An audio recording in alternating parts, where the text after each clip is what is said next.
So I appreciate everybody coming here tonight. Some of y'all came from a long way away, and it's just very flattering that everybody came by, and I really appreciate that. I'm Warren Meyer. For those that don't know me, I run a climate site called catastrophic.com. I also run another blog called Coyote Blog, which is more a business and financial blog.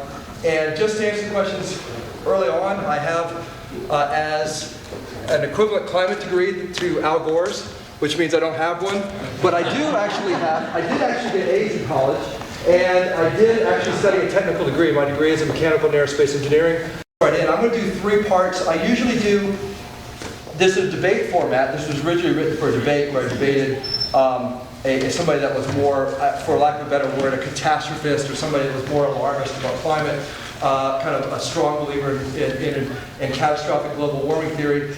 I guess a lot of them have taken Al Gore's lead and don't debate on it anymore. So I'm going to actually have to do their part too. So I will begin quickly to make the case for catastrophic global warming, and then I will talk about the science behind the skeptic's position of why it probably will not be catastrophic, and then we're going to take questions. Let me just begin with one thing. When I say it's not just global warming theory, it's catastrophic, man-made global warming theory, and all 3 of those pieces matter. I know that it's sort of been rebranded to climate change, but the warming matters, and we're going to talk about it later. But climate change is really meaningless in the context unless there's warming first. So we're going to talk about global warming, but not just global warming. We're going to talk about man-made global warming, because the Earth goes through cycles of warm and cold. And not only going to talk about man-made global warming, we're going to talk about catastrophic man-made global warming. And a lot of skeptics have been positioned as quote-unquote deniers, mainly because that evokes the term Holocaust denier and makes it feel like the skeptic position is somehow unacceptable to hold just beyond the pale in civilized society to be a skeptic. But really, to the extent that I'm a denier, I don't deny that the world is warming. You will see that I don't even deny that man is helping to contribute to that warming. What I deny is the catastrophe.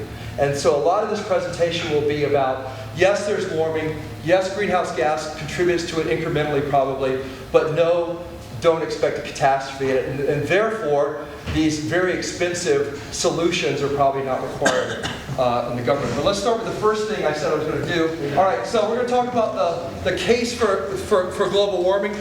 For those of you that don't know the basics, we're going to talk about CO2 and how it can cause warming. We're going to talk about how you get to these catastrophic temperature forecasts, and then we're going to talk about other climate changes that may or may not result from that.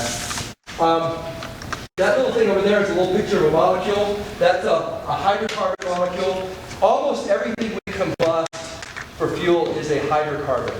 Okay? The natural gas that you use out of the pipeline is 1 carbon with a bunch of hydrogens. Coal is a whole ton of carbons with hydrogens attached.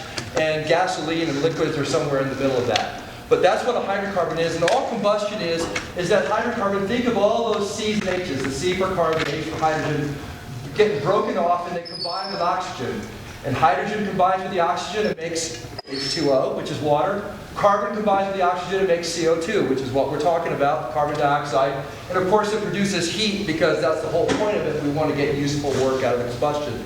And by the way, there's really no difference between this and what goes on in your body. It doesn't matter if it's in a furnace or in your body. It's the same basic process. That's why your body breathes in oxygen, expels CO2, because basically it's doing a kind of combustion in your body on the hydrocarbons in your food.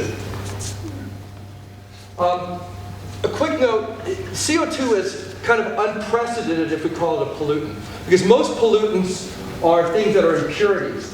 We have sulfates, which is sulfur dioxide that causes acid rain, and we've done a lot to pull sulfur out of the fuel. Or pollutants are things that come out of combustion by accident, like ozone and carbon monoxide.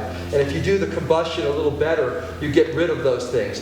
CO2 is different than all the other things that we've dealt with as pollution from combustion, because all those other things are ancillary. They're not fundamental to this basic combustion process. But CO2 is different because it's fundamental to combustion. These things we can filter, we can be smarter about how we combust. This way, about the only way we can pull CO2 out of combustion is just not to combust things. And that's why reduction of CO2 is a much bigger deal, and it's much harder, I mean, orders of magnitude harder than what we've done with any kind of other kind of thing we call air pollution. Okay, so what is the greenhouse effect? Now, I'm not going to spend a ton of time, and for those who really understand this, I already know I'm oversimplifying, so just bear with me. The sun warms the earth, so radiation warms the earth, and then radiation goes back out into space, black body radiation, and that radiation is on all kinds of different frequencies. Think of it as like different colors of light. You have different frequencies going out. And these two things need to roughly balance, because if they don't balance, the temperature of the earth is going to evolve over time to make them balance. So think of temperature as always changing, trying to force these two things into balance. If more is coming in than is going out, the temperature is going to go up to try to force those two back into balance, because eventually you have to have some kind of equilibrium. So this pink thing is my lovely drawing of CO2. That's a layer of CO2. And CO2 absorbs some of that radiation that's going back into space. Not all of it. It only absorbs, as you can see in this picture, some of the frequencies. And as you add more, it absorbs more and more of those frequencies. But eventually, it has a diminishing return, because there are many frequencies that it has no effect on. And so eventually, it's like painting a window. You put one coat of paint on it, a lot of the light is blocked, but it's still sort of translucent. You put another coat of paint in, and maybe see a little light.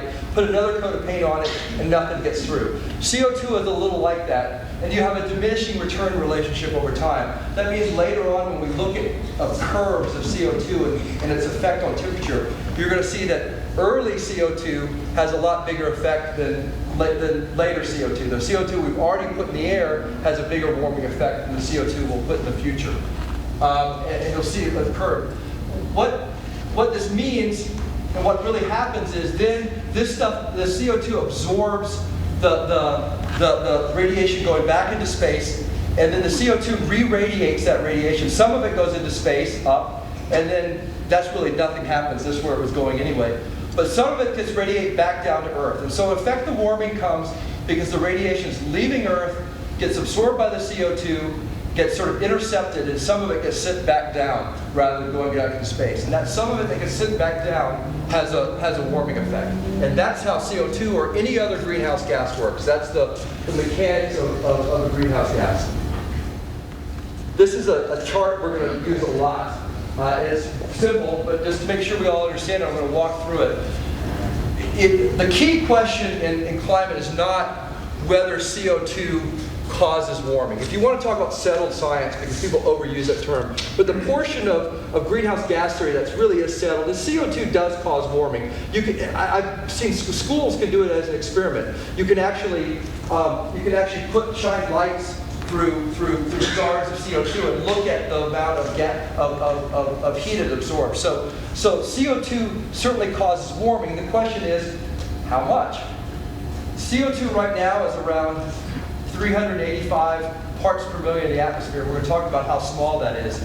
So here's the first scale is we want to look at the concentration of CO2 in the atmosphere going from where we are now, which is kind of in this range here, 385, up to somewhere around 650, 700, 800. Up in here is where they expect we might be if we keep burning fossil fuels like we are by the year 2100, so by the end of the century. And so we've had this increase over the century in CO2. And just one thing, just so everybody knows how small a number parts per million is, I give this quiz, and I'm not going to be a game show host and actually ask people, but just think of an answer in your head. We're at 385 parts per million carbon dioxide in the atmosphere. If you were to fly from Los Angeles to New York, what would be the equivalent of 385 parts per million of that journey? What would you be over once you hit the 385 parts per million mark? And where you'd be over is you'd be half way down the runway of LAX. Okay, that gives you an idea how small 385 parts per million is. As a percentage of the journey from LA to New York, it doesn't get you off the runway in LA. That doesn't mean that global warming is wrong. Some people exaggerate from that and say, well, it's a really small number, so therefore it can't have a big effect. There are things that are small and have big effects, but you should know that we're talking about very small numbers. At most, mankind has increased CO2 by about 1/100% over the last, of the atmosphere over the last 100 years. So we're talking about very small numbers. Now, there are folks that will argue that man is actually not increasing the CO2, that's a very complex cycle, and that's actually not due to man, it's actually due to other things, and they have